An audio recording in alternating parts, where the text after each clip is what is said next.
The anti-Semitic decision of the International Court in The Hague is a modern Dreyfus trial, and it will end the same way. 130 years ago, the French Jewish officer Alfred Dreyfus was falsely accused of treason by a biased French court. In response to these false accusations, the great French writer Émile Zola wrote his monumental essay, J'accuse. He accused the French court of anti-Semitic lies against an innocent officer who was later exonerated of all guilt. Now an international court in The Hague, also headed by a French judge, is repeating this outrageous offense.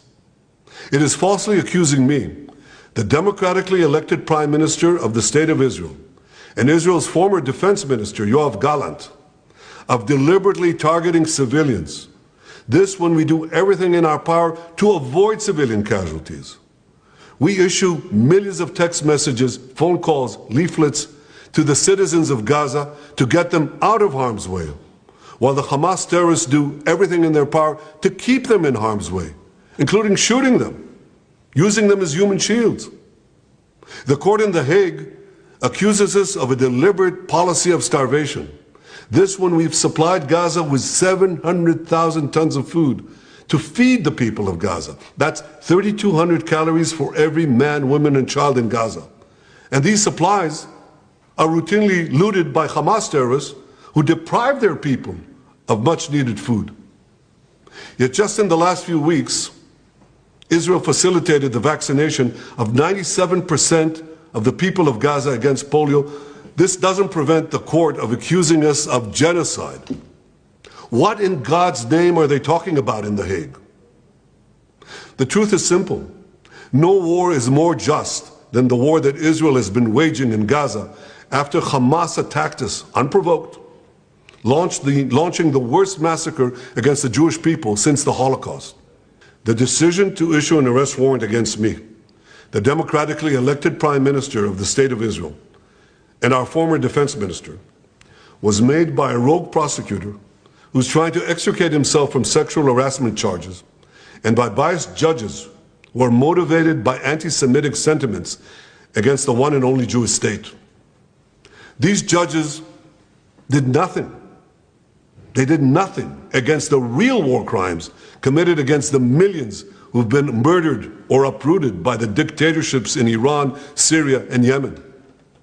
Instead, they falsely accused the one democracy in the Middle East, Israel, thereby imperiling the right of all democracies to defend themselves against murderous terrorists and tyrants. Nor did the court do anything against the Hamas terrorists who raped our women, beheaded our men, burned babies alive in front of their parents, and kidnapped hundreds of men, women, and children to the underground dungeons of Gaza. They're still holding 101 hostages, citizens of many lands, including the United States. Come to think of it, the court did issue one arrest warrant against Hamas. Now hear this. They issued an arrest warrant against the corpse of the Hamas arch-terrorist Mohammed Dev. His corpse. What an absurdity. No biased anti-Israel decision in The Hague will prevent the State of Israel from defending its citizens. And I want to thank our many friends around the world, especially those in the United States, who've condemned this outrage and who have said that this decision will have severe consequences for the ICC and those who cooperate with its decision. Israel will not recognize the validity of this decision. We will continue to do everything we must do to defend our citizens and defend our state against Iran's axis of terror, Iran and its terrorist proxies, which include Hamas, Hezbollah, the Houthis, and others. Our enemies are your enemies, and our victory will be your victory, the victory of civilization over barbarism and tyranny.